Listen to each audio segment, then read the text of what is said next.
Hey friends, today's reading is from Colossians 2, verses 20 through 23. Since you died with Christ to the elemental spiritual forces of this world, why, as though you still belong to the world, do you submit to its rules? Do not handle, do not taste, do not touch. These rules, which have to do with things that are all destined to perish with use, are based on merely human commands and teachings.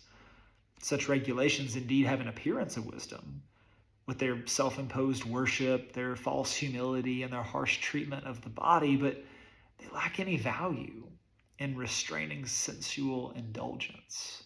Now, Paul's probably addressing a specific thing that was happening in the life of the church in Colossae. Maybe they had a question, or maybe they had a specific person who was trying to get them to follow additional rules that Jesus himself hadn't laid out. And the problem with rule keeping is that rules aren't written to change your heart. They're just intended to change your behavior.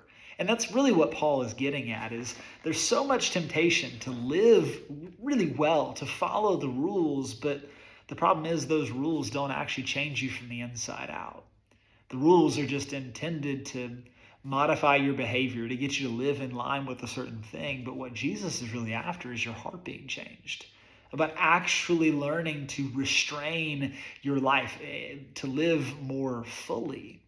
The rules, the commands, the teachings of Jesus aren't intended to put burdens on your back. They're intended to free you. They're intended to introduce you to reality and then invite you to live within that reality.